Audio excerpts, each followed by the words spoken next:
You were getting stir crazy by your lonesome the other day.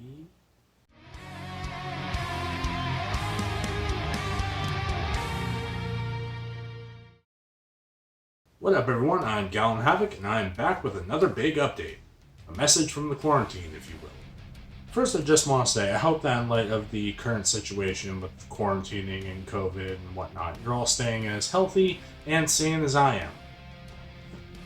So first off, I just want to give you a little bit of insight on my rating system, which I haven't really gone over that well. There's the gallon spectrum, which is all the good stuff. 5 out of 5 is perfect with very, very, very little to no flaws. There's 4 out of 5, which is great, little flaws here and there, none that take away from the overall experience. Then there's 3 out of 5, which is good, some flaws, very enjoyable. And then there's the cutoff of the good, which is 2.5, which is the mid spectrum. Basically, it's okay.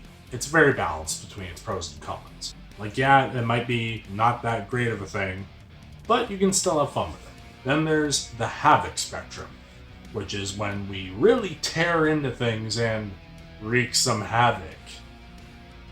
So 2 out of 5 is mediocre at the absolute best.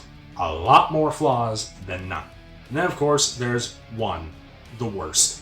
It's bad, it's terrible, it's trash, even I don't like it, and I'm very liberal with my reviews. Nothing can save it, no redemption, it's time to put Old Yeller down.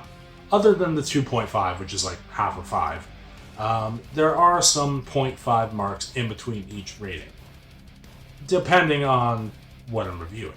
Bonus points, if you will. So with that out of the way, I've also adjusted some of my past ratings, based on further inspection of my past reviews. Some are the same, some have changed a bit. Breath of the Wild was 5 out of 5, now 4.5 out of 5. I felt that I may have been riding the hype when I released this. Upon comparing it with Ocarina of Time, I felt perhaps I ranked it a bit too high. Ocarina of Time felt like the better game in terms of usage of time, no pun intended, and resources. Ocarina of Time was 4.5 out of 5, now 5 out of 5. Not only is it my favorite game of all time, and one of the best-selling of all time as well, but when comparing the content to Breath of the Wild as well as how the time can be managed in-game, Ocarina of Time feels better, and with the 3DS port, it has withstood the test of time. I'm using time a lot, aren't I? Metal Gear Solid was 4 out of 5, still 4 out of 5. Being responsible for really fleshing out the stealth genre and giving us a thoroughly compelling story and introducing a truly riveting gameplay experience and one of the top games of the original PlayStation, the original Metal Gear Solid game has a lot of weight behind it. I feel like it deserves to be a bit higher up to match its accolades, most of which I agree with. Now, while it's not my favorite Metal Gear game, it's up there with Ocarina of Time for what it did for the gaming industry. Metal Gear Solid 5 was 3.5 out of 5, now 4 out of 5. Again, it's not my favorite Metal Gear game, but this one I feel is tied with the first Metal Gear Solid because they both were better for different reasons.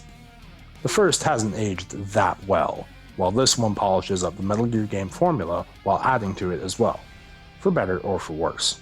The first holds a coherent story above it, while 5 is very fragmented and complicated, and doesn't have near the amount of compelling characters the first one did, but for who's there, they deliver.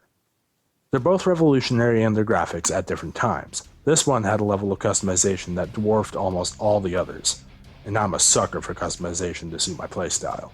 They're both enjoyable the most. Plus, it won Best Action Adventure Game in 2015. And let's not forget the drama that went on that caused Konami and Kojima to split, which also played part in the game's success. And let's not forget, quiet.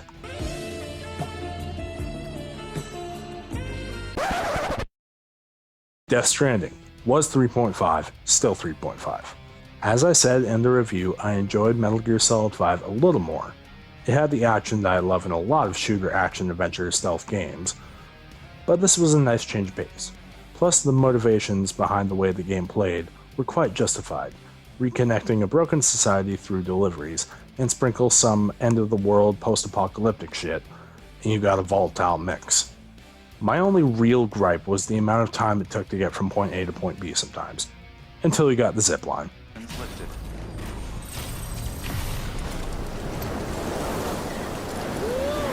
The story was like something out of an M. Night Shyamalan or Stanley Kubrick movie, with Kojima's trademark what the fuck / epic charm. Silence all of you internet nobodies who hate on Kojima. Let's see you come up with something as complicated, successful, godlike.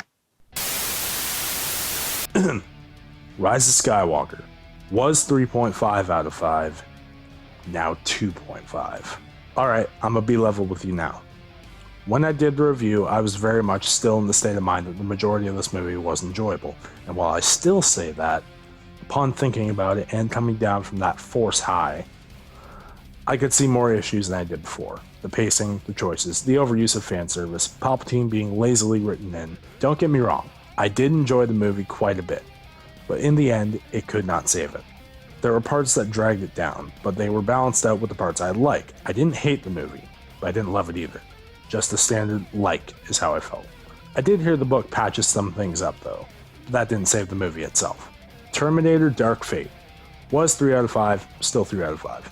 When it comes to new installments in old franchises, I'll be honest, I think I preferred this over Rise of Skywalker. This didn't feel as poorly paced, nor did it feel too fanservice-y. The opposite, actually. This was a decent time, especially for someone who likes the Terminator franchise as much as I do. And I know that's blasphemous to say, as a lot of longtime Terminator fans hated this movie. But I was one of the few who did genuinely like it. However, some of the choices did irk me a bit. So there you have it. Hopefully these adjustments make a little more sense to you guys. Now I would like to announce a few things currently in the works. With all this quarantine, I've had my work cut out for me for the amount of stuff I could review. First, the next episode of Inspired By will feature Sin City artist Frank Miller. That'll be out in the next week or so. 2, I'll be going back to video game reviews in a bit, starting with Shadow of the Colossus, and returning to an old favorite franchise of mine, in the form of Resident Evil. That's right, I'm going to be reviewing the brand new Resident Evil 3 remake. 3, I'm going to be doing a review on a particular TV series that I've grown very fond of. I am reviewing the Canadian comedy treasure, Letterkenny, and I am really looking forward to that. You've probably seen a few cutaways in my previous videos. It's like, hey bud, let's take about 20% off her over there, eh? Buckles up. And this is a big announcement. I'll be launching a Discord server of my own in the foreseeable future. I'm still in the process of building it right now, but it will be up and maybe we can chat a little bit. And finally, my passion project, the Elysia Chronicles, will have its first episode in the coming weeks as well. Mainly I'll be going over a basic skeleton plot summary draft thing. Also, you may have noticed I've been using my hand-drawn avatar a lot more often, which will probably become the mainstay style. Don't worry, you'll still see my handsome mug every now and then. Anyway guys, that pretty much sums up my schedule for the YouTube platform and beyond. I guess quarantine life has a bit of a silver lining in terms of all the free time I'm given, outside of parenting and losing my mind, adulting at home. So, I am Gallon Havoc, and I will see you in the next one. Stay healthy, stay safe, and stay sane. Because I know I've been.